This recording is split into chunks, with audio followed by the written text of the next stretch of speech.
श्री कृष्ण श्री कृष्ण श्री कृष्ण श्री कृष्ण। गुरुर्ब्रह्मा गुरुर्विष्णु गुरुर्देवो महेश्वरः गुरु साक्षात् परब्रह्म तस्मै श्री गुरवे नमः। तस्मै श्री गुरवे नमः। एक माँ ने अपने बेटे को बताया कि देखो अब परीक्षा नजदीक आ रही है, ये भटकना, घूमना, खेलना, कूदना, टीवी देखना, मैच, क्रिकेट सब बंद कर डालो।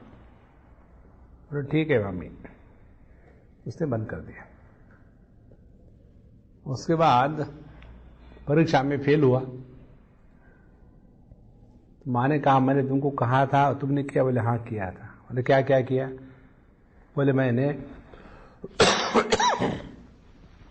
पिक्चर देखना बंद कर दिया, टीवी देखना बंद कर दिया, खेलना बंद कर दिया, क्रिकेट मैच देखना बंद कर दिया, घूमना बंद कर दिया, भटकना बंद कर दिया। और बोले तुमने इतना ही तो कहा था, पढ़ाई नहीं करी? बोले नहीं। है ना मजा? भक्ति की प्राप्ति किससे होती है? भक्ति की तत्व विषय त्यागा संग त्यागाच। विषयों का त्याग कर दो और संग का त्याग कर दिया। फिर क्या रहे? सो रहे। देखो है ना मजा? इसलिए आप 36वें सूत्र भी बताते हैं भक्ति साधना का तात्पर्य क्या है। अव्यावृत भजनात्। अव्यावृत भजनात् का तात्पर्य है श्री कृष्णा। व्यावृत माने ढका हुआ, कंसील, हिडन।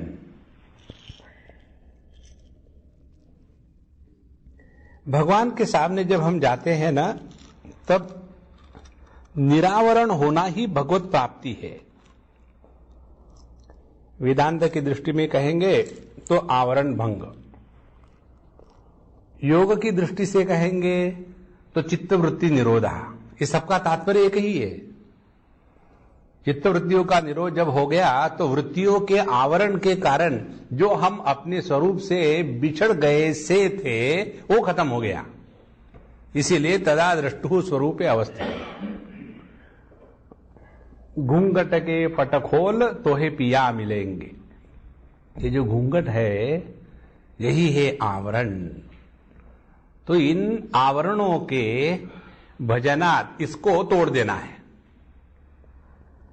माने जब हम भगवान की भक्ति करते हैं तो पूरे खुले दिल से।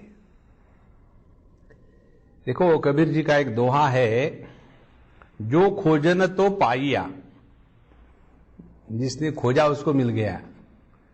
और मैं गई बौरी किनारे और नदी में ही किनारे ही बैठी रही। क्यों? कूदने में डर लग रहा था। कैसे नहीं, यहाँ तो ठीक है, यहां तक तो हमने कर लिया साधना। गंगा स्नान करने से पुण्य मिलता है। तो हम रहने वाले कहाँ के हैं? हम रहने वाले हैं मीनाक्षीपुरम के। बहुत बढ़िया। तो क्या किया? बड़ा मुश्किल से पैसा इकट्ठा किया और सब कर आ करके पहुंच गए। कहाँ पहुंच गए? हरिद्वार। गंगा जी में स्नान करेंगे और अपने आप को पाप से मुक्त करेंगे। पहुंच गए वहां जाने के बाद अरे गंगा जी तो बड़ा ठंडा पानी है, तो उसमें हीटर लगाओ। देखो मनुष्य अपने जीवन में सब कुछ करता है, लेकिन उसमें कुछ ना कुछ रोक के रखता है। अव्यावृत भजना, अपने आप को पूरे दिल से लगा दो। ये बहुत आवश्यक बात है। और ये जब नहीं होता मालूम है तब क्या होता है? एक उदाहरण दूं आपको मैं। एक बार बंबई की बात है, एक बड़े अच्छे साधक आकर के हमसे मिले और कहने लगे, स्वामी जी मैं कितने सालों से सत्संग कर रहा हूं, ऑब्लिक कर रही हूं, लेकिन समझ में नहीं आता जो मस्ती आप में हमको दिखती वो हम में क्यों नहीं आती, क्या कारण है?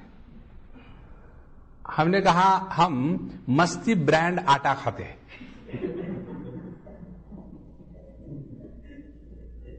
हमारे चक्की का नाम है मस्ती, तो उस चक्की का आटा हम खाते हैं। नहीं स्वामी जी कुछ हमको बताओ ऐसा क्यों होता है। हमने कितने सत्संग किए, उन्होंने नाम गिनाए। हमने कहा मैं बताओ तुमको गुस्सा तो नहीं आएगा, और आएगा भी तो मुझे कोई फर्क नहीं पड़ता, क्योंकि मैं इस बारे में स्पष्ट हूं अपने अंतःकरण में, मेरे कारण कोई दुखी नहीं हो सकता, क्योंकि जब मेरे कारण मैं ही दुखी नहीं तो दूसरा क्या दुखी हो।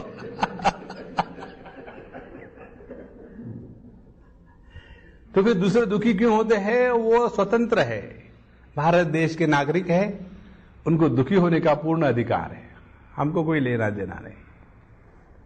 देखो ये बात बड़ी महत्व की है, ये समझोगे नहीं ना तो दुनिया में ऐसे सोचोगे लोग क्या कहेंगे नो, उनको अच्छा लगेगा, उनको बुरा लगेगा। मारो गोली, अपने आप को बचा के रखो, बहुत महत्व की बात है। तो हमने कहा हम बताते तुमको मस्ती क्यों नहीं आती, क्यों? हमने कहा देखो तुमने इतने सारे महात्माओं को सुना है ना, अब सुनने में मैं भी तुमको देखता हूं जब तुम सत्संग में आते हो तब, तो तुम्हारे सुनने में जिज्ञासा नहीं है, समर्पण नहीं है, तुम्हारे सुनने में इंफॉर्मेशन इकट्ठा करने की चक्कर पड़ी है।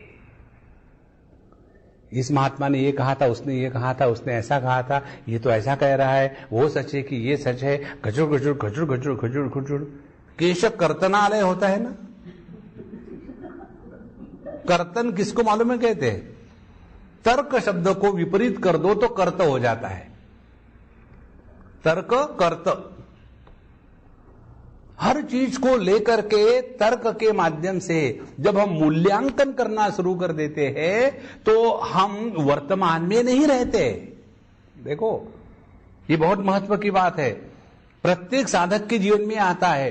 प्रारंभिक अवस्था में जब वो सत्संग इत्यादि सुनते हैं तो उनको जितना उसमें आनंद और उपलब्धि की अनुभूति होती है, वैसे जैसे जैसे समय बीतता गया और ये सत्संग करने में प्रोफेशनल होते गए, तो professionalism in satsang takes away the charm of listening to the truth. और इसीलिए आदमी उसमें जाके बैठता तो है, सब करता है, सबके सब आनंद लूट रहे हैं, और ये ज्ञानी महाराज ठूट के जैसे पड़े, क्यों मैं सबके सामने कैसे हंसूं? राम राम राम। कारण क्या है? अव्यावृत भजनात नहीं हुआ। अपने इस आवरण को खोल देना है पूरी तरह से, इसीलिए आनंद नहीं आता। दूसरी महत्व की बात देखो, सत्संग का तात्पर्य क्या है? सत्संग का तात्पर्य है हम वर्तमान में 100% रहे, ही है ना। अब जब हम सत्संग में है तो इधर देखे उधर देखे, कौन आया कौन गया, अपने कागज में देखते रहे, अपनी थैलिया में देखते रहे, तो हम सुन कहां रहे हैं? देखो बहुत महत्व की बात है। इसलिए ये इतनी आवश्यक बात है कि जब हम जो भी काम करते हैं उसमें 100% लग जाओ, उसको कहते हैं आवरण का भंग होना।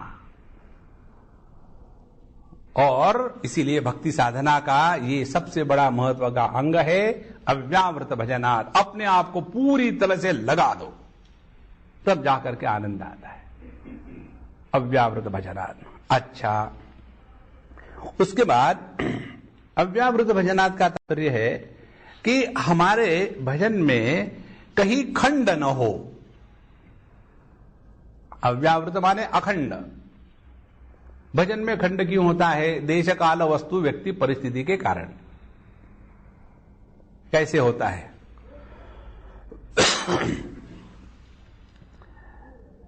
जब हम कोई भी कार्य करते हैं तो एक चीज ध्यान में रखना, हमारा मन एक बार में एक ही कार्य में 100% लग सकता है।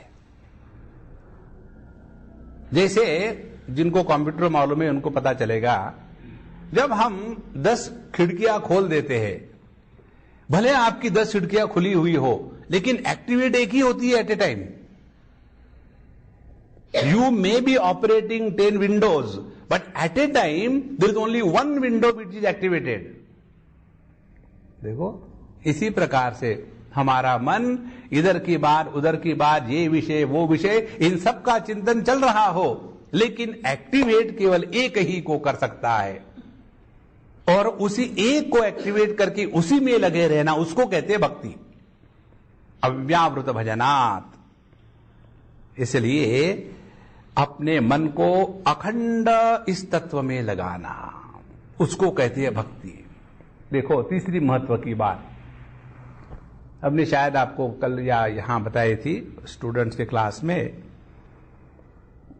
कि जैसे हमने एक विद्यार्थी को एक पुस्तक दिया था, एक सज्जन को आए थे हमको मिलने के लिए कि स्वामी जी हमको कुछ बताइए, क्या पढ़े कैसा पढ़े। हमने पुस्तक दिया और फिर हमने उसको फिर मंगवाया और कहा कि हाँ अब ले जाओ, और वहां स्टेपल कर दिया, इसको मत पढ़ना। अब इससे क्या हो रहा था? इससे हमको देखना है कि हम पुस्तक को ज्यादा महत्व देते हैं कि जिससे सीखना चाहते हैं उसके शब्दों को महत्व देते हैं, या अपने मन के गुलाम है। 3 बातें हो रही है। देखो, हमको पुस्तक पढ़ना ज्यादा महत्व का है कि जो हमको बताया उसका पालन करना महत्व का है, या अपने मन के अनुसार चलना वो महत्व का है? 3 बातें हो गई। अव्यावृत भजनात्। ध्यान से सुनना, ये बात इतनी सूक्ष्म और छोटी सी है, पता नहीं चलेगा। जैसे कई बार लोग हमको मिलने को आते हैं, हम कहते भाई ऊपर बैठो, नहीं नहीं नहीं स्वामी आप नीचे ठीक है। अब देखो, जो व्यक्ति इतनी छोटी सी बात नहीं मानता, उसको क्या सुनना है हमसे कि तुम साक्षात परब्रह्म परमात्मा हो? नहीं नहीं नहीं, मैं तो मूर्ख हूं, तथास्तु, कंटिन्यू। देखो, ये बात समझ में नहीं आती कि हम कैसे गड़बड़ कर रहे जीवन में। इसका एक ही कारण है कि हमारा मन हमको नचा रहा है। जिसका मन नाचेगा वो प्रभु के गुणगान नहीं गाएगा, वो दुनिया के गाएगा, नहीं तो अपने गाएगा।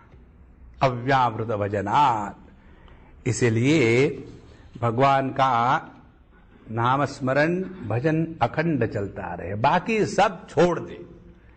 अब इसका तात्पर्य क्या है? इसका एक ही तात्पर्य हमने आपको बहुत छोटे शब्दों में कहा है। जो भी आप कर रहे हो ना, 2 मिनट के लिए भी क्यों ना हो, उसमें पूरे लग जाओ। यही बड़ी साधना है। अब यदि आपने इसमें सिद्धि प्राप्त कर ली, जो आप करते हो उसमें पूरे लग गए, तो ध्यान करने की कोई परेशानी होगी क्या? देखो, ध्यान करने को बैठे और आपका स्वभाव हो गया जो करना है पूरे दिल से करना है, तो ध्यान लग गया। ध्यान नहीं लगना माने क्या? मनीराम का भटकना। नींद नहीं आना माने क्या? दुनिया का त्याग नहीं करना, इसीलिए नींद नहीं आती। देखो, जितनी आध्यात्मिक साधना है ना, इस सावधानी से जीने को कहते हैं भक्ति। और ये जितनी सूक्ष्मता से, जितनी गंभीरता से हमारे हृदय में अवतरित होगी, उतना जीवन सहज चलेगा। फिर ऐसा जो व्यक्ति है हमेशा रिलैक्स और हमेशा वर्तमान में रहता है। देखो ये बात बहुत बहुत महत्व की है संतो, समझ लो इसको। हम आराम से बैठे हैं, भगवान के गुणगान चल रहे, आनंद आ रहा है। अरे मैंने ये नहीं किया, मैंने वो नहीं किया, ऐसा कैसे करे, आप क्या करें? 2 मिनट शांत भी नहीं बैठ सकते? अरे भैया आराम करो ना। आराम करे, आराम हराम है तो परेशान रहो। देखो यही सब कुछ है साधना का सूक्ष्म तत्व, अव्यावृत भजनात्। अच्छा, अब यह भजन अखंड चलाने के लिए क्या करना चाहिए, आगे की बात बताते 37वें सूत्र में। लोकेपि भगवद गुण श्रवण कीर्तनान्, लोकेपि व्यवहार में भी भगवान के गुणों का कीर्तन श्रवण करना चाहिए, तब भक्ति हृदय में जागृत होती है। इसका तात्पर्य क्या है? इसका तात्पर्य यह है, 2-3 बातें। पहली बात सबसे महत्व की, हम भगवान का गुण श्रवण कीर्तन क्यों नहीं करते? इसका कारण यह है कि हम अपना गुण श्रवण कीर्तन करने में लगे हुए, दूसरा कोई कारण नहीं। मैं ये था, मैंने ऐसा किया, मैंने वैसा किया, मैंने यहां गया, मैं वहां गया, मैंने ऐसा किया, नॉन स्टॉप मैं। इसीलिए यज्ञ में इस मैं नाम के बकरे का बलि देते हैं। देखो, जो व्यक्ति वर्तमान में रहना नामंजूर करता है वो भगवान का भजन नहीं कर सकेगा, वो अपना ही गुण श्रवण कीर्तन करेगा। देखो बहुत महत्व की बात है। इसीलिए हमने कितने बार बताया है, अपने जीवन के बारे में कहीं भी किसी से भी कुछ मत बोलो, कोई आवश्यकता नहीं है। हम अपने जीवन की एक कोई तो भी बड़ी सीक्रेट बात अपने दोस्त को कहते हैं, यार तुमको एक बात बतानी है। क्या बात बता? लेकिन किसी को बताना मत, हाँ? तुम मेरे बिल्कुल स्पेशल मित्र हो, इसलिए तुमको बता रहा हूं। क्या? मैंने ऐसे ऐसे करके ऐसे पैसे खाए थे, घूस खाई थी, और उसी के कारण ये बंगला बनाया। अच्छा अच्छा अच्छा, बताना मत किसको लगे ना, बिल्कुल नहीं जी, तुसी साढ़े दोस्त हो। फिर उसको भी ऐसा एक दोस्त होता है, एक ही होता है, ज्यादा नहीं होता। वो भी उसको कहते, देख यार अपने वो गुप्ता जी है ना, हमारा उसका अच्छा दोस्ती है, उसने मुझे बताया था, लेकिन देख तू मेरा दोस्त है ना, किसी और को मत बताना, मैंने तुमको ही बताया। उसको एक और एक दोस्त होता है, और घूम फिरा करके पूरे समाज में बात हो गई। उसके बाद एक सज्जन आते, गुप्ता जी सुना है आपके यहां रेड पड़ने वाली। अरे किस बात की? किस बात की? ये तुम्हारा जो बंगला है कहां से बना है? क्यों, कहां से बना है? Disproportionate assets. तुमको किसने बताया? तुमको किसने बताया? दुनिया को मालूम है। दुनिया को कैसे मालूम हुआ? देखो, जो अपने जीवन की गोपनीयता अपने पेट में नहीं रह सकता, दुनिया रखेगी क्या? बहुत आवश्यक बात है। अपने को भगवान के श्रवण कीर्तन में लगाना यदि है तो पहली आवश्यकता अपने बारे में बोलना बंद कर दो। और जितना भी हम लोग अपने बारे में बोलते हैं उसी को कहते हैं ईगो, उसी को कहते हैं अपने जीवन का कूड़ा करकट। देखो, ये सूक्ष्म बात अपने अंदर पहचानो। आप इस क्षण, इस वर्तमान में हो, जहां आप शुद्ध वर्तमान में पहुंच गए, आपका मन निर्विचार और निर्विकार होगा। भूत की स्मृतियों के बोझे को विकार कहते हैं और विकार को जो आकार देता है उसको अहंकार कहते हैं।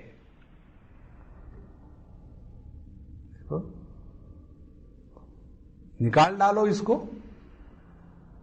इस दुनिया में किसी का भी भूतकाल ऐसा नहीं है कि जिसमें से सुगंध आएगी। मुर्दा किसी का भी गड़ा हो, उसको उखाड़ो तो उसमें से बदबू ही आएगी।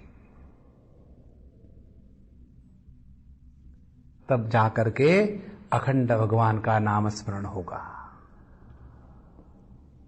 बहुत आवश्यक बात है। दूसरी बात, क्यों हम भगवान का नाम स्मरण नहीं ले सकते? इसलिए कि अपने भविष्य के बारे में जो आया उससे बोल रहे। देखो, मेरी लड़की की शादी करनी यार, देखने यार कोई है क्या, अब मैं हूं, करवा डाल मेरे से। कब तक ये देखो ना, हम बताया आपको, इसमें कोई राम रस नहीं है। ये हर जगह ऐसे ही चल रहा है। There is nothing new in this world. वही अपना लड़का, अपनी लड़की, उसके बेटे, उसका ये बेटे, उसकी शादी, उसकी शादी, कभी कभी डाइवोर्स, एक बार दो बार, ये तो चलता ही रहेगा। इसमें कुछ नाविन्य नहीं है।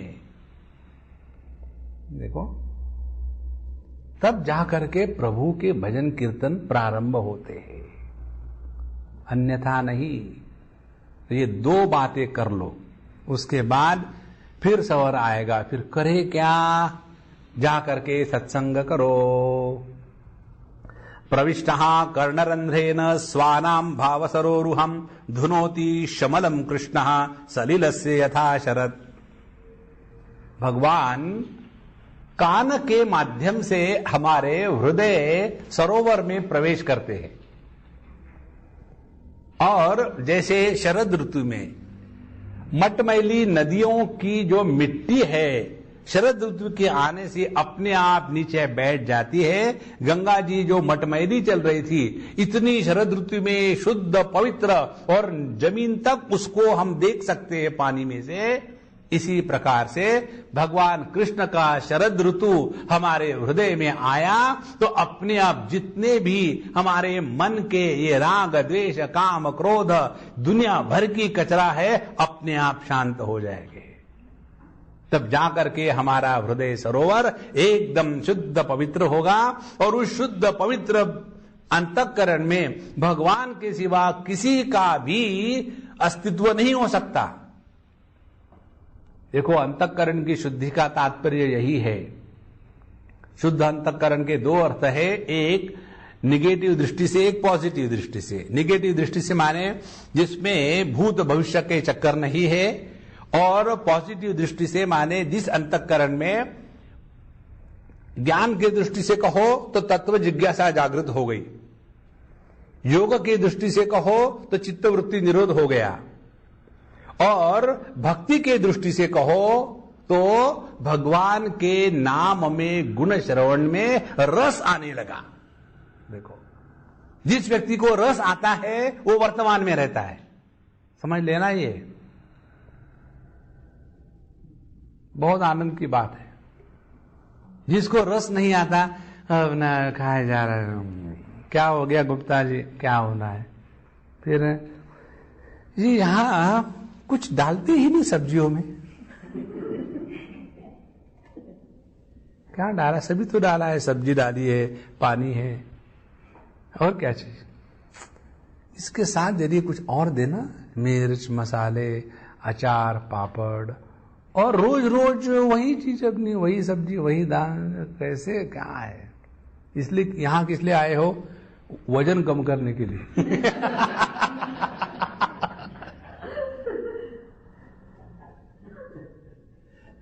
देखो, भगवान की लीला ही है सब कुछ।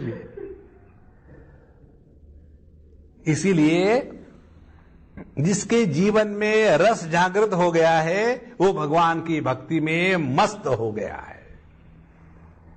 तो ऐसा धीरे धीरे धीरे धीरे हमारा अंतःकरण भगवान के नाम में लग जावे, उनके गुण श्रवण में लग जावे। यहां अकरनाथ जी महाराज एक बड़ी महत्व की बात बताते हैं। श्री चैतन्य महाप्रभु ने कहा, जब नेत्रों से भगवान के रूप का दर्शन करने का सामर्थ्य नहीं है तो जीभ में भी भगवान नाम लेने की सामर्थ्य कहां से आएगी? देखो, दोनों इंद्रिय है। यदि आंखों से हम भगवान के रूप को ग्रहण नहीं कर सकते तो जिह्वा से भगवान का नाम कैसा लेंगे? हाँ, बिल्कुल ठीक बात है। तो फिर अतः श्री कृष्ण नामादि न भवेद ग्राह्यम इंद्रियैहि सेवोन्मुखे ही जिह्वादौ स्वयमेव स्फुरत्यदः। इसीलिए ध्यान से सुनना, जब हमारे जिह्वा पर भगवान का नाम आता है तब समझ लेना भगवान का नामावतार हमारे जिह्वा पर हो गया है। कितनी सुंदर बात है। इसलिए जितना आपके जीवन में जगत के प्रति उदासीनता होगी उतना भगवान के श्रवण कीर्तन गुण गान इसमें आनंद आने लगेगा। नाम चिंतामणि कृष्ण चैतन्य रस विग्रह पूर्ण शुद्धो नित्य मुक्तो अभिन्नत्वात् नाम नामिनो हो। देखो, नाम और नामी ये एक दूसरे से भिन्न नहीं होते। जैसे बच्चा पैदा हो गया तो पहली बात हम क्या करते हैं? उसका नाम रख दो। तो नाम पुकारा तो रूप आ गया। तो नाम और नामी एक दूसरे से भिन्न नहीं है। तो जहां हमने भगवान के नाम का उच्चारण किया श्री कृष्ण, वही श्री कृष्ण नाम का जो अर्थ है, जो नामी है, जो रस है, जो आनंद है, वो हमारे हृदय में प्रकट होगा। और जिसके हृदय में यह रस प्रकट हो गया है उसी को भक्ति का मजा आने लग गया। इसलिए अपने मन को, अपने वाणी को बस इसी में लगाए रखे, इसी में लगाए रखे। अब ये भक्ति के दो प्रकार के साधन बताए। एक तो क्या नहीं करना चाहिए, दूसरा करना चाहिए। लेकिन अब इससे भी और मुख्य साधन है वो बता दे। क्या है? मुख्यतस्तु महत् कृपया एव भगवत कृपा लेशाद्वाम। मुख्यतस्तु, मुख्य रूप से भक्ति की प्राप्ति की जो साधन है वो क्या है? महत् कृपया एव, साधु संतों की कृपा से भक्ति प्राप्त होती है। या वहां भगवत कृपा लेशात्वा, या भगवान का लेश मात्र भी अनुग्रह हो जाए तो भगवान की भक्ति प्राप्त हो जाती है। दो कारण बताए भगवान की भक्ति के प्राप्ति के। यहां श्रीमद् भागवत के 5वें स्कंद में रहुगण का प्रसंग आता है, जिसमें जड़ भरत जी रहुगण राजा को उपदेश करते हैं। रहुगणी तत्तपसा न याति न चेज्जया निर्वपणाद गृहाद वा न छंदसा नेव जलाग्नि सूर्येर विना महत्पाद रजो अभिषेकम।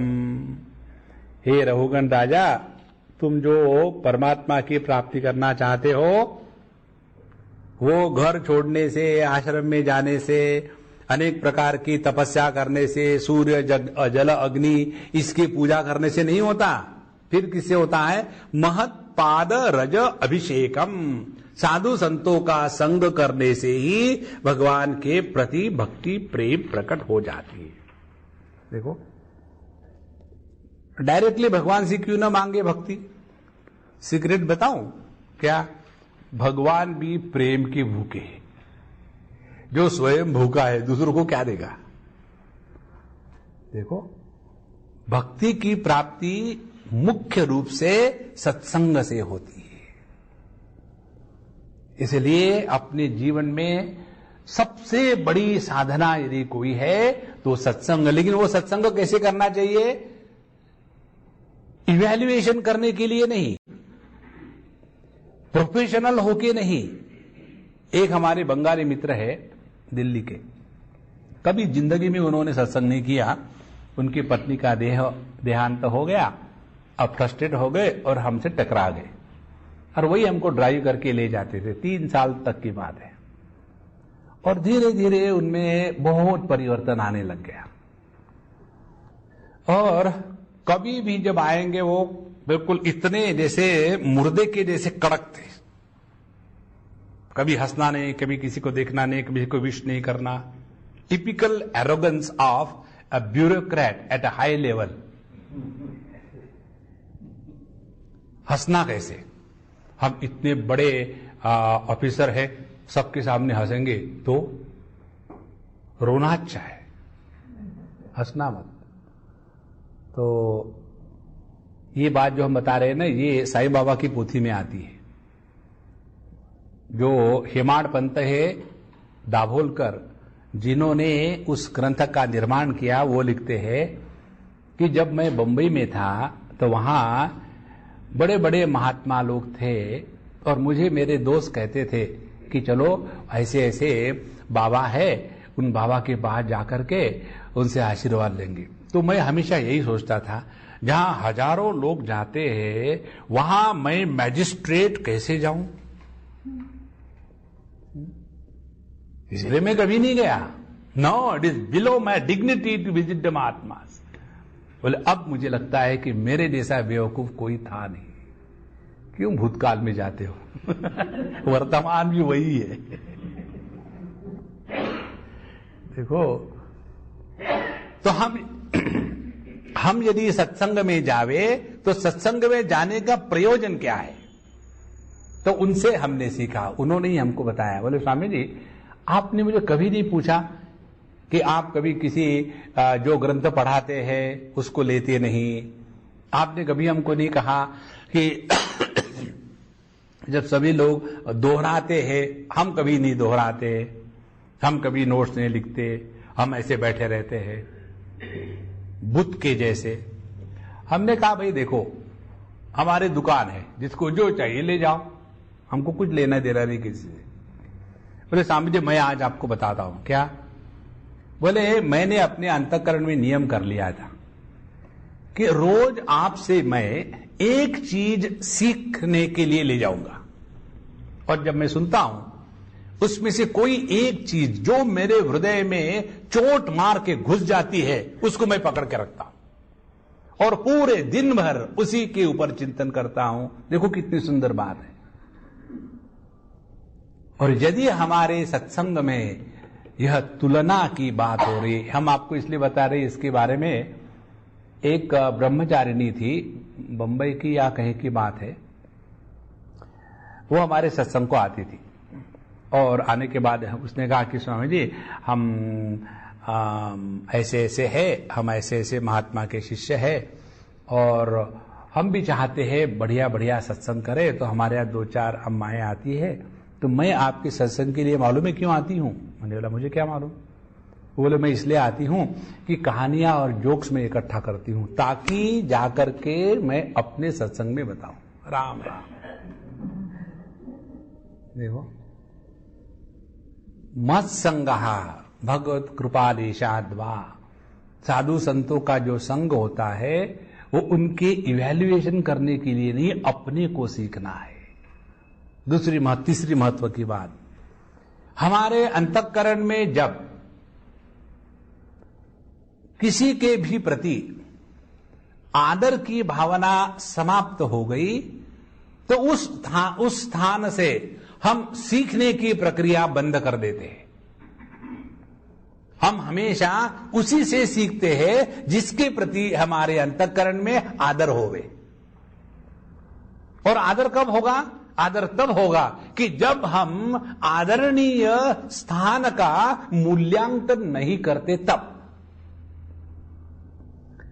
जो मूल्यांकन करने वाला होता है वो मूल्य की गई वस्तु से श्रेष्ठ होता है। जैसे विद्यार्थी ने सीखा कि नहीं, इसका मूल्यांकन करने वाले आचार्य होते हैं, तो आचार्य विद्यार्थी से ज्यादा जानते हैं, तभी तो हो सकता है नहीं है। और यदि हम जाकर के सत्संग में इसी में लगे रहे तो यही जो सत्संग हमको प्रभु के पास ले जा सकेगा, वहां से दूर ले जाता है। हमारे वृंदावन में एक हरि बाबा जी नाम के बाबा थे। ये सभी के सभी हरि बाबा जी, उड़िया बाबा, स्वामी खंडान जी, करपात्री जी महाराज, सब इकट्ठे बड़े मस्त मौला थे।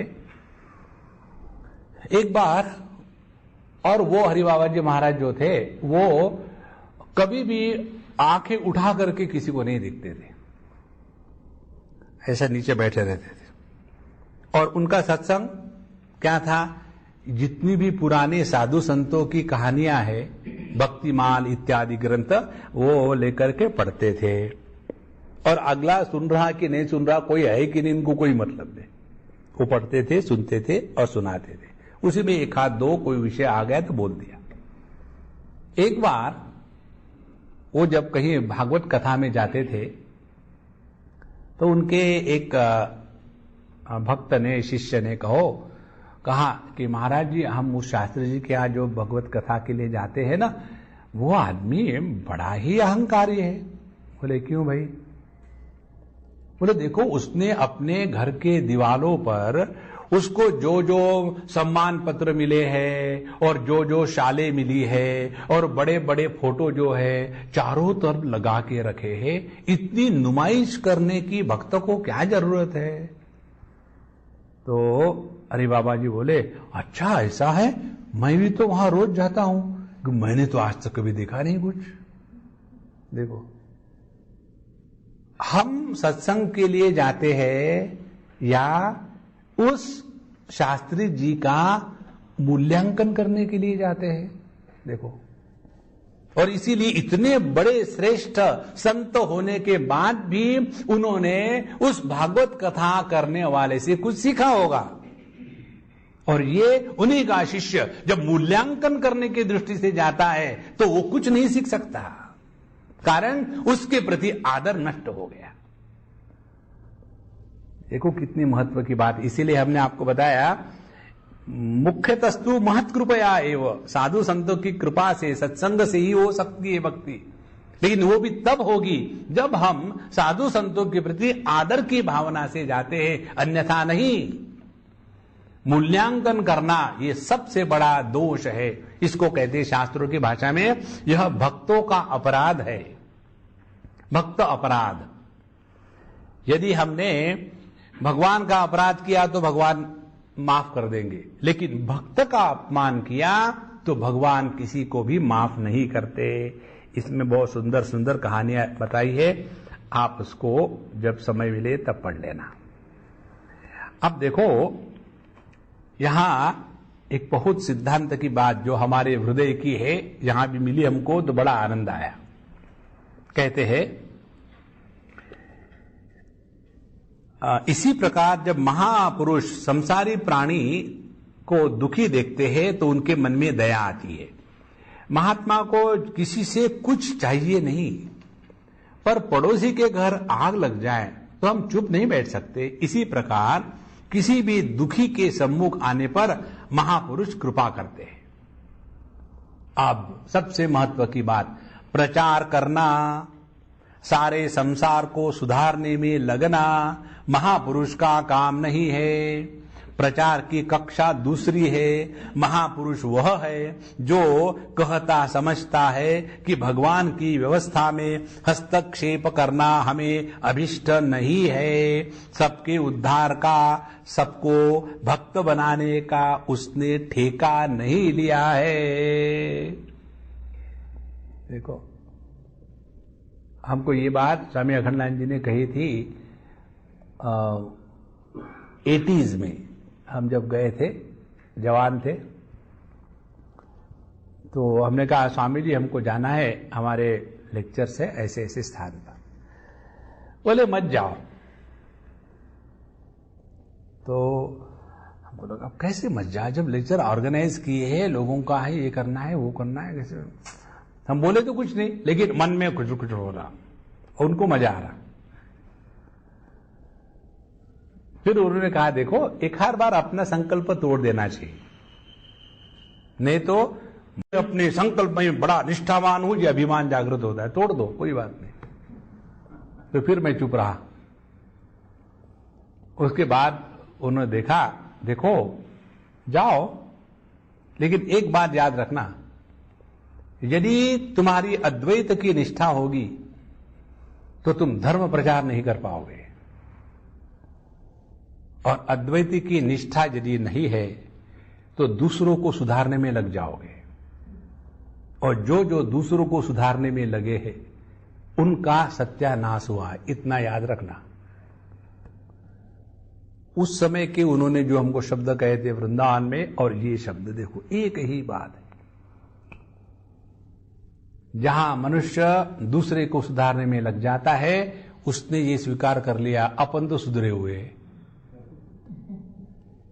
इसलिए चैतन्य महाप्रभु जब पुरी से वृंदावन की यात्रा पर निकले तब वे स्वभाव से प्रेम विभोर होकर कीर्तन करते चलते थे। उनके संकीर्तन की ध्वनि सुनकर पशु पक्षी हिरण हाथी शेर चीते भी नाचते लगते और अपनी अपनी भाषा में कीर्तन करने लगते थे। उन पशु पक्षियों में भी शरीर में रोमांच होने लगता, उनके नेत्रों से भी अश्रु झरने लगते। महाप्रभु पशु पक्षियों से कुछ कीर्तन का प्रचार नहीं कर रहे थे, वे तो प्रेम विभोर होकर के कीर्तन एवं नृत्य कर रहे थे। भक्त के हृदय में सदा भाव चंद्र का उदय रहता है। देखो हमने आपको कहा यह जो भावना है यही मुख्य तत्व है भक्ति का। आज सुबह में हमने जो आपको बताया हम फिर से रिपीट करते, परिच्छिन्नता को लेकर के मन में उदय होने वाली कल्पनाओं से बंधन होता है। जैसे ये पुष्प है, ये पुष्प परिच्छिन्न है, अब इसको देख करके मन में कल्पना आएगी, ये मैं अपने प्रियतम को दे दूं, या अपने बालों में लगाऊं, या भगवान को चढ़ाऊं, या क्या करूं, या छुपा के रख दूं, या का माली पकड़ेगा तो नहीं, कहां से तोड़ के लाए। ये सब के सब मन में विक्षेप करेंगे। और यदि हमने सुबह उठ करके समुद्र के किनारे खड़े हैं, वहां सूर्योदय हो रहा, उसको देखा, तो उसमें केवल एक ही अनुभव आता है, आहा। कारण उसके बाद कल्पना का जन्म नहीं होता। ये समुद्र में घर में ले जाऊं, ऐसा ही रोज सूर्योदय वहां हो जाए तो कितना अच्छा रहेगा। इसी को लेकर के लोग करोड़ों रुपए खर्चा करके समुद्र के किनारे घर बांधते। I love seeing the sunrise. Only thing it is too early in the morning. और कभी नहीं देखेंगे सनराइज को। देखो, इसीलिए भैया ये बात समझ लो, भाव चंद्र का उदय होने का तात्पर्य है हमारा मन नित्य निरंतर भगवान की लीला कथाओं की कल्पना में रहे। देखो, संपूर्ण को जब कल्पना का विषय करते हैं तो वह कल्पना संपूर्ण में हमको ले जाती है, और यदि हमारे कल्पना का विषय परिच्छिन्न होगा, जगत होगा, तो वही कल्पनाएं हमको जगत में ले जाएगी। देखो, इसीलिए हमारे पतंजलि महर्षि के सूत्रों पर भगवान वेदव्यास का जो भाष्य है उसमें उन्होंने स्पष्ट कहा है कि चित्त नदी जो है वो उभय दिशा गामिनी है। ये हमको संसार में भी ले जा सकती है और परमात्मा भी ले जा सकती है। संसार में ले जाने वाले जो कल्पना है वह बंधन का कारण है, और जो परिपूर्ण को लेकर के जो कल्पना है, कौन सी परिपूर्ण को लेकर के कल्पना है, हम यहां बैठे हैं, अब वह अनंत कोटि ब्रह्मांड नायक परमात्मा हम में अब अवतरित हो रहे हैं। अब धीरे धीरे धीरे धीरे हमारे हृदय में अब भगवान का अस्तित्व बढ़ रहा है, बढ़ रहा है। उनका प्रकाश अब चारों ओर फैल रहा है। धीरे धीरे हमारे देह का अस्तित्व मिट गया, अब केवल प्रभु का प्रकाश मात्र है। जगत के सभी नाम रूप, सभी शब्द स्पर्श रूप रसगंध उसी प्रभु में विलीन हो गए।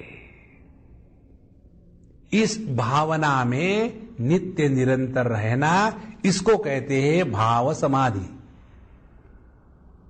और इन भाव समाधि में चैतन्य महाप्रभु हमेशा रहते थे। इसलिए भक्त के हृदय में सदा ही भावचंद्र का उदय रहता है, उसकी चंद्रिका छिटकती रहती है। अतः उसके सामने आने वाले का हृदय भी शुद्ध हो जाता है। देखो,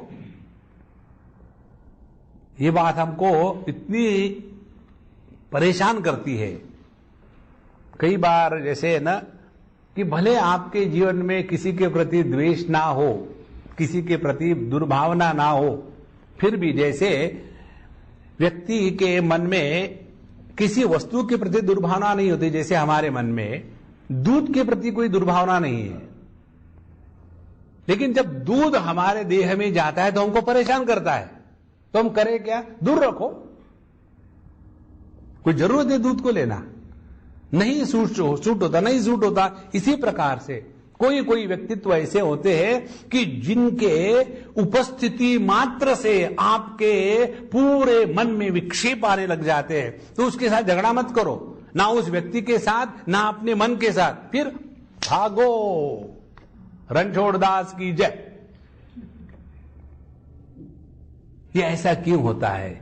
इसलिए होता है कि उस व्यक्ति की जो भावना है, वो भावना आपके भाव चंद्र को ग्रहण लगा रही है। इसलिए देखो, इसलिए अतः उसके सामने आने वाले का हृदय शुद्ध हो जाता है, उसके चित्त का मल दूर हो जाता है और चित्त में स्थिरता आ जाती है। तब सामने विद्यमान भक्त के भाव चंद्र की छाया उसके हृदय में भी पड़ती है। उस समय उस व्यक्ति को लगता है कि मेरे हृदय में ही प्रकाश, भक्ति और आनंद है। किंतु भक्त के सामने से हटने पर, भक्त से विमुख होने पर उस रस का अनुभव नहीं होता। अतः किसी महापुरुष का सानिध्य प्राप्त हो जाए अथवा किसी पर उन्हें दया आ जाए, तभी उसे भगवत भक्ति प्राप्त हो जाती है। इसलिए हमको स्वयं को बदलना है, और जितना हम बदलेंगे अपने आप सब चीज बदलती है। और अपने को बदलने का एक सरल सूत्र है, इसको जरा अपने हृदय में देखो। ये एक नापदंड है। जैसे हमारी शुगर लेवल ठीक है कि नहीं, तो उसका जो कागज मिलता है, कागज को लेकर के उसका टेस्ट करो, हाँ नॉर्मल है sugar level. Blood pressure normal है कि नहीं, वो हवा भर के देखो, हाँ ठीक है 130/90 ठीक है। उसी प्रकार से अब हमारे हृदय में भक्ति जागृत हो गई क्या? ये कैसे पता चले? हर एक को लगता हो ही गई बाबा, लेकिन कैसे पता चले? इसका नापदंड क्या है? कन्हैया लाल कहते हैं, यस्मान्नो द्विजते लोकः लोकान्नो द्विजते च यः। इसको हमेशा याद रखना। हमारे कारण किसी को उद्वेग यदि हो रहा हो तो हमको किसी को उद्वेग देने का कोई अधिकार नहीं है, और हमको किसी से उद्वेग ना होवे। दो बातें। यह यदि अपने हृदय में झांक करके देखे तो आप भक्ति के मार्ग पर चल रहे हैं। और यही बात साधु संतों के साथ रहने में हमको सीखने को मिलती है। अच्छा, अब दूसरी बात बताई थी, भगवत कृपा लेशात्वा, भगवान की लेश मात्र कृपा से। अब सवाल यह आता है, भगवान तो इतने बड़े हैं, सब कुछ है, तो सब पर कृपा क्यों नहीं करते? कल परसों मुझे मिलने के लिए आए थे दो लोग हटाने से, बोले स्वामी जी सब कुछ ठीक ठाक है, भगत टाइप है दोनों, और आकर के मुझे पूछते कि स्वामी जी मेरा लड़का मुझे हमेशा प्रश्न पूछता है, लेकिन मैं अभी तक उसका उत्तर नहीं दे पाया हूं, आप मुझे दीजिए। हमने कहा आपको नहीं देंगे, मुझको देंगे। हम आपको बताएंगे, आप उसमें अपनी मिर्च मसाला डाल करके कुछ गलत बता दोगे, ऐसे थोड़ी होता है। तो बोले उसका प्रश्न ये है कि भगवान यदि सर्वशक्तिमान सर्वसमर्थ है तो अपने देश में इतना करप्शन, इतनी गंदगी ऐसी क्यों है? हमने कहा ऐसे घटिया प्रश्न हमने हैंडल कर दे। देखो, आध्यात्मिक विषय का अर्थ है हमारा ध्यान अपने स्वरूप की तरफ जा रहा है। जिसको रास्तों की गंदगी और जिसको गवर्नमेंट का करप्शन, इसमें जिसका ध्यान जाता है वो हमारे पास न आवे, सिद्ध बात है। हम हैं एलोपैथी के डॉक्टर और हमारे पास आने के बाद कोई पूछता है कि स्वामी जी वो नक्सवोमी का 30 कब लगाते हैं? तो हम कहेंगे भाई देखो, हमको इस चक्कर में पाड़ो मत, तुमको सीन निकालने है तो तेरा मेरा सीन बहुत है, चल आजा, एक लगा दो इंजेक्शन। इसी प्रकार से आध्यात्मिक क्षेत्र में यदि हम प्रवेश करते हैं तो जगत के बारे में प्रश्न बकवास है, फिर भी मन में प्रश्न आते हैं। भगवान यदि सर्वसमर्थ है, भगवान की छोटी कृपा मात्र से सब कुछ जीवन में बदल सकता है, तो भगवान की कृपा क्यों नहीं होती? अब इसका उत्तर यह है, भगवान की कृपा हो रही है, हम समझते नहीं।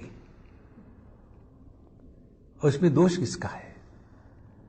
देखो, भगवान की कृपा के सिवा हम सांस नहीं ले सकते।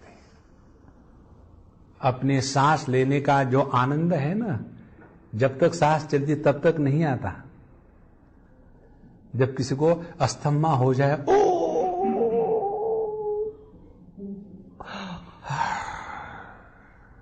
उसको पूछो कैसा मजा आ रहा है? क्या सांस ले रहा हूं। भगवान की कृपा अखंड हो रही है, उसका भान हमको नहीं है।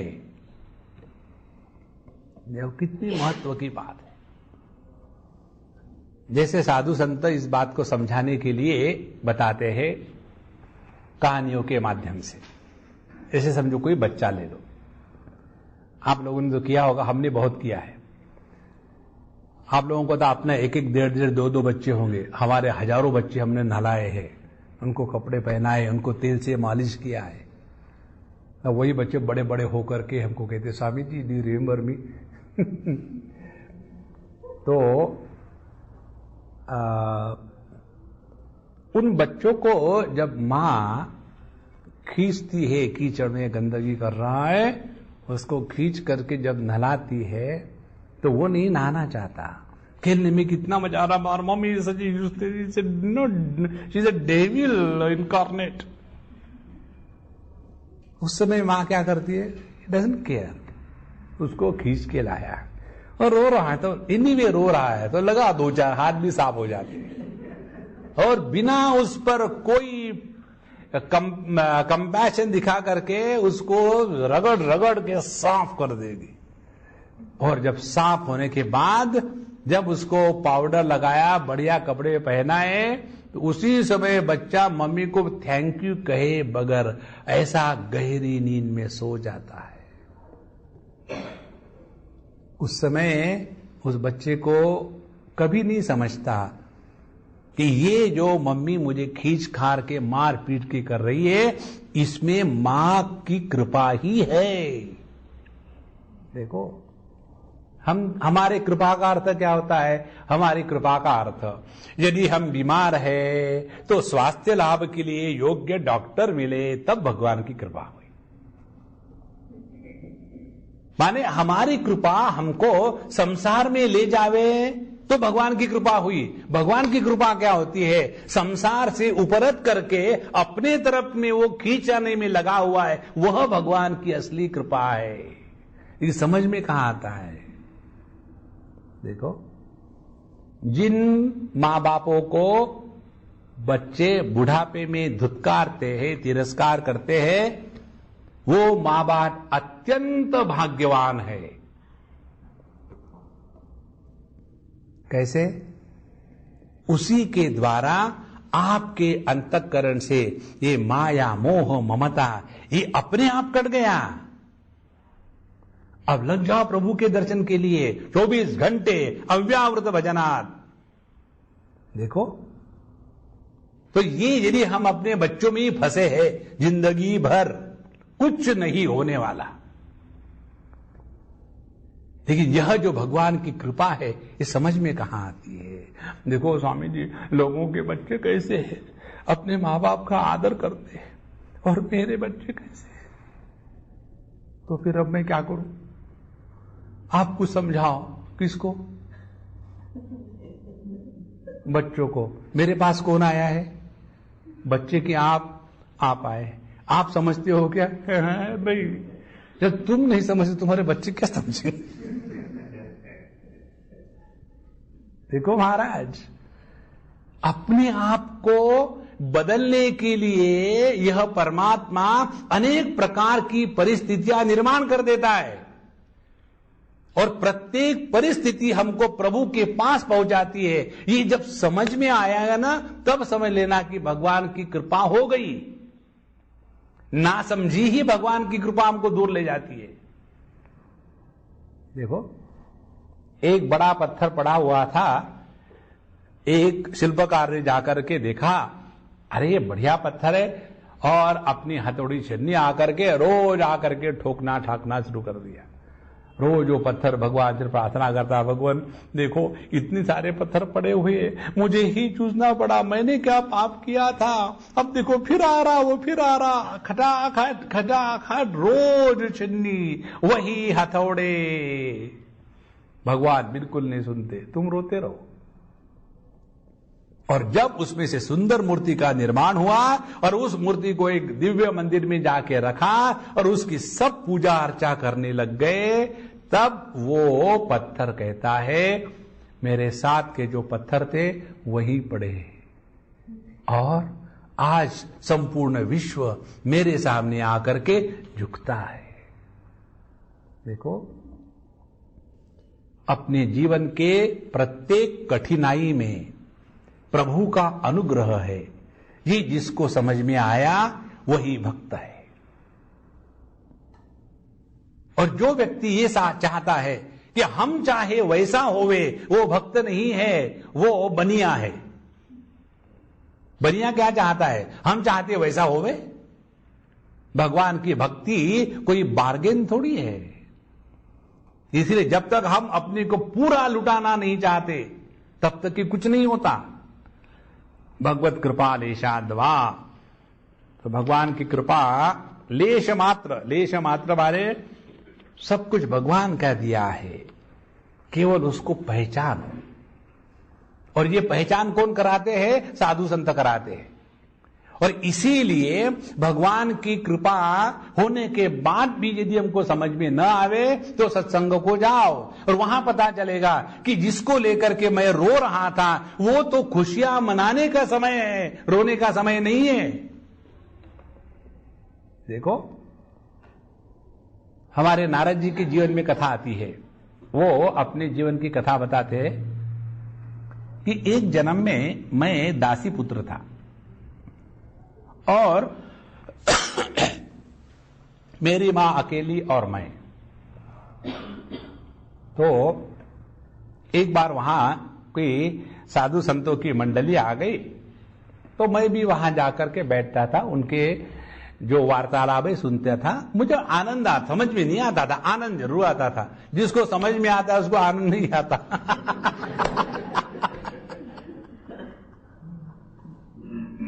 और जिसको आनंद आता है वो समझने के चक्कर में नहीं पड़ता। ये बात आपको बताऊं कैसे होती है। आप किसी संगीत सम्मेलन में चले जाइए। जैसे एक बार हम गए थे कहीं, पूना की बात है, और वहां दिसंबर के महीने में होता है। अब बड़े बड़े दिग्गज वहां आते हैं, पंडित भीमसेन जोशी, उसके बाद चौरासिया जी, और बड़ा आनंद आता है उसमें, पंडित जसराज। और वहां जाकर सुनना, तो हमारे साथ बैठे थे, स्वामी जी ये कौन सा राग है? हमने कहा ये राग नहीं है। फिर ये राग द्वेष है। देखो, अरे वहां जाकर के सुनो, आनंद लो ना। नहीं नहीं नहीं, ये शुद्ध कल्याण है कि मिश्र कल्याण है कि ये ठाणे कल्याण है?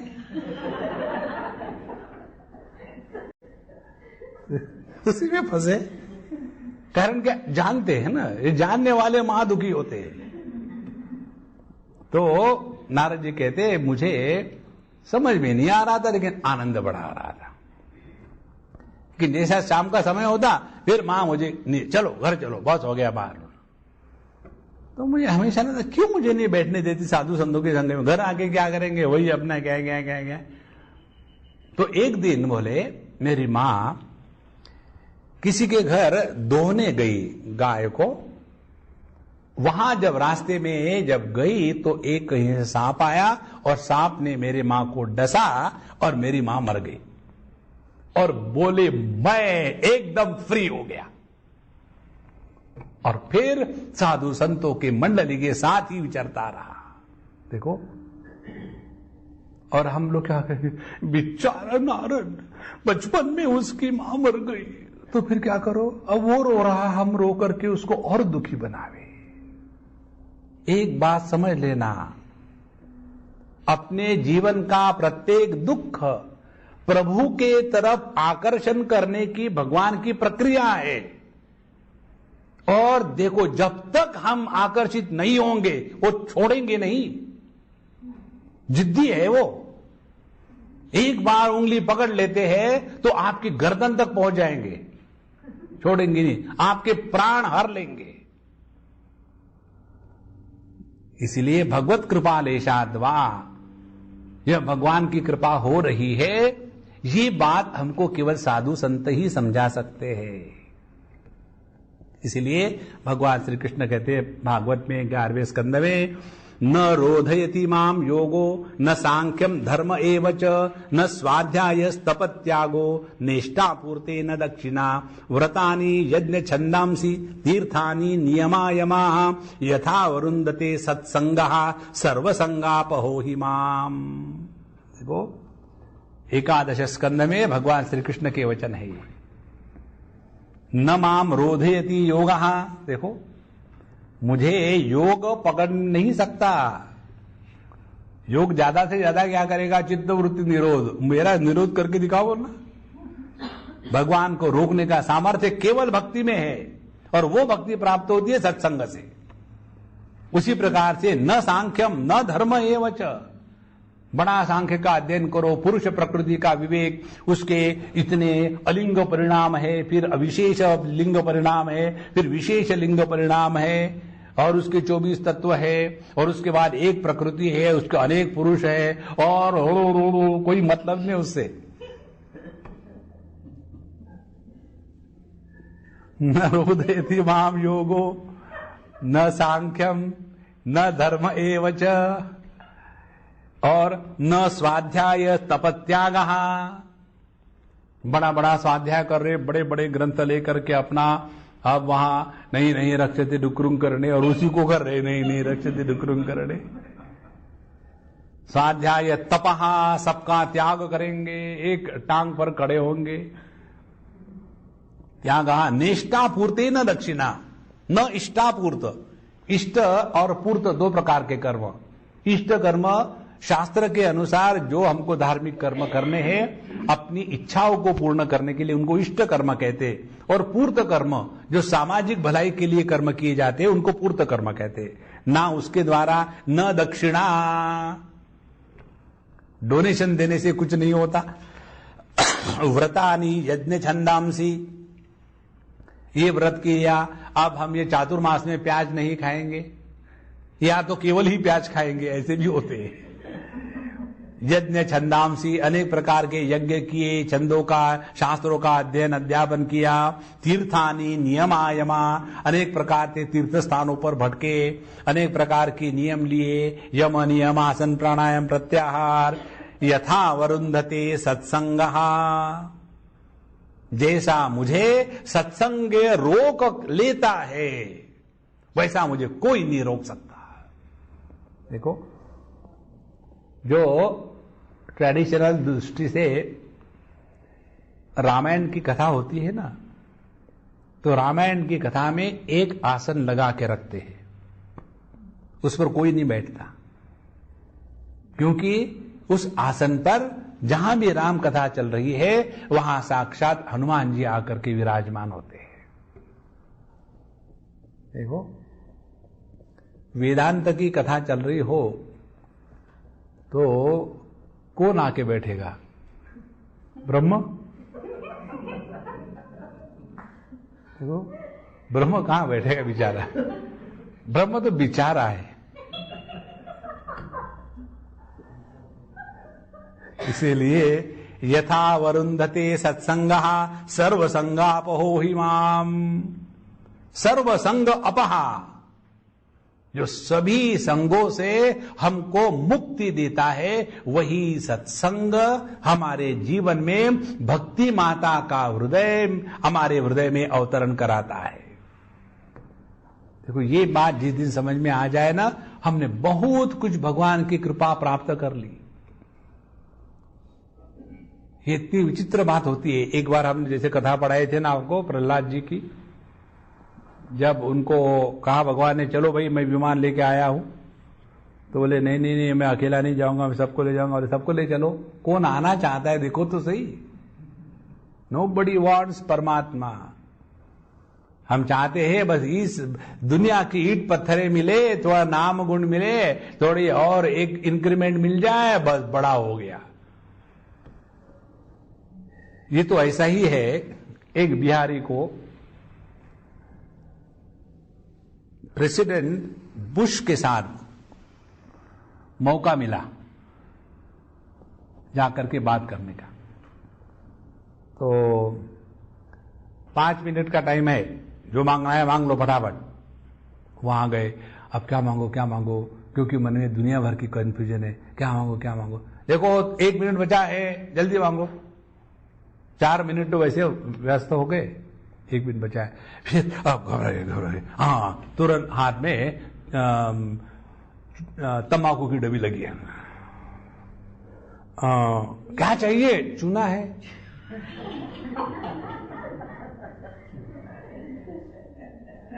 अब लो, माने प्रेसिडेंट बुश के पास जाने के बाद मांगा क्या? तो चूना। वो क्या अपने देश में कम लगता है? हम राजस्थान गए थे, जयपुर में, और हमको पान खा बड़ा शौक है खाने का।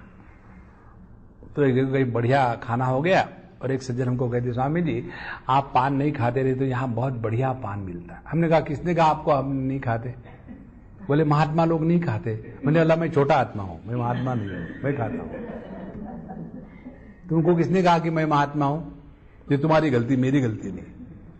हम गए वहां कार से, काफी दूर था, आधा पौना घंटा घुसे। वहां जाने के बाद बोले स्वामी जी क्या क्या? मैं बताऊंगा उसको, गाड़ी से बताऊंगा। नहीं तुम इधर आ जा। वो आ गया। क्या? सबसे पहली बात, चूना कम लगाना, दुनिया ने बहुत लगा रखा है।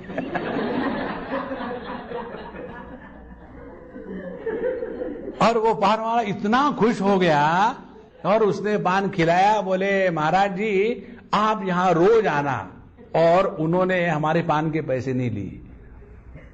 महाराज जी हम आपके पैसे नहीं लेंगे, हमको आपके साथ आनंद आ गया बस। और फिर हम रोज वहां 6 दिन थे, रोज फ्री में पान।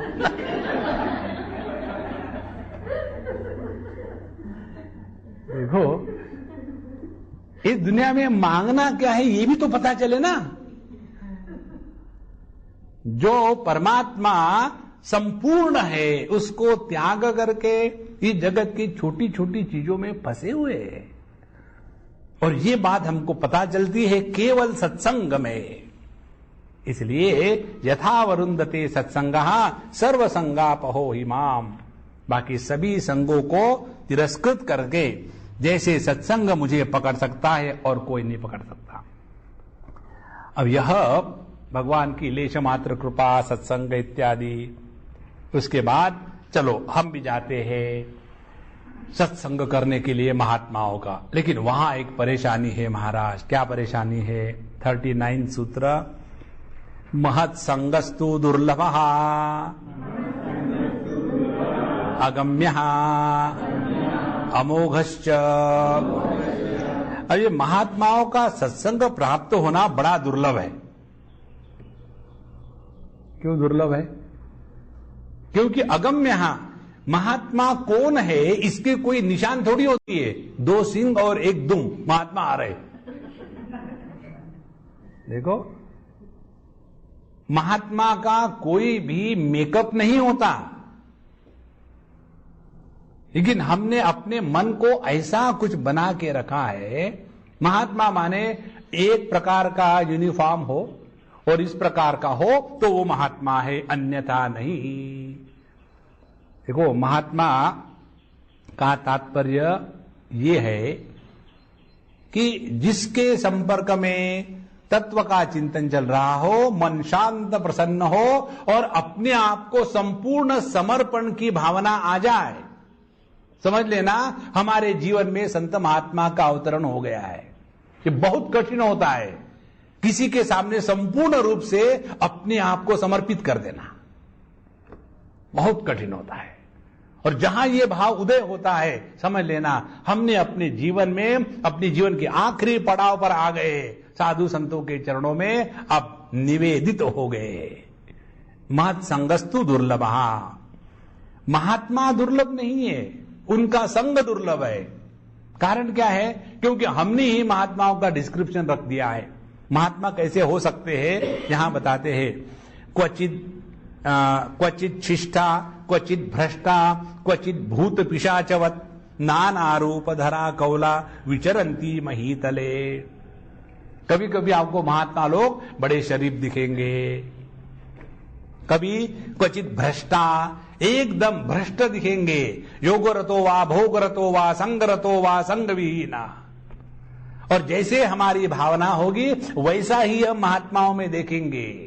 पापी सर्वत्र पापम आशंकते। देखो, उसके बाद क्वचित भूत पिशाचवत।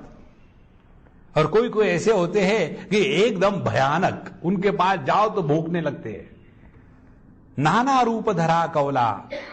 यह इस तत्व को पहचानने वाले साधु संत किस प्रकार से होंगे इसका कोई नियम नहीं है। और इसीलिए इन महात्माओं के पास जाकर के अपने मन को प्रभु में लगाना चाहिए। देखो, महात्माओं के पास जाने के बाद क्या क्या हो सकता है, ये अपने मन पर अवलंबित है। यहां महाराज जी ने एक कथा लिखी है। पापी सर्वत्र पापम आशंकते। पापी पुरुष का स्वभाव है कि सर्वत्र सब में पाप की ही शंका करता है। एक संत के समीप हम लोग दर्शन करने गए, साधक भी साथ में थे। संत के समीप से लौटते समय मैंने उस साधक से पूछा, वहां तुम्हारे मन में क्या भाव आ रहे थे? वे कहे, मेरे मन में आ रहा था कि इस महात्मा का सिर तो अच्छा घुटा है, इनकी चमकती हुई चांद पर धूली डाल दे तो कैसे लगेगा? देखो, महात्मा तो महात्मा है, लेकिन आपके मन में क्या विचार आ रहे हैं? इसीलिए महत् संगस्तु दुर्लभा। महात्मा बहुत है, लेकिन उनके संग में आने के बाद भी उनका महात्म्य नहीं पहचानने के कारण हम उन्हीं को लेकर के अपने मन की जो गंदगी है उन पर छिड़कते हैं। देखो, इस जगत में देखो भैया, हम वही देखते हैं जिसको देखने का निर्णय हमने लिया है। जो है वो थोड़ी देखते हैं। जगत में है परमात्मा, लेकिन देखते हैं जगत। साधु संतों में है भगवान, लेकिन देखते हैं साधारण पुरुष। जगत के विषय भोगों में है बंधन, लेकिन देखते हैं यही मोक्ष का साधन है। इसीलिए महत् संगस्तु दुर्लभः और अगम्यः। ये महात्मा है, ये समझ में नहीं आता। और अमोघश्च, और यदि समझ में आ जाए बस जीवन पूरा परिवर्तन में लग जाता है। ओम पूर्णमदः पूर्णमिदं पूर्णात् पूर्णमुदच्यते पूर्णस्य पूर्णमादाय पूर्णमेवावशिष्यते। ओम शांति शांति शांति। हरि ओम। श्री गुरुभ्यो नमः। हरि ओम।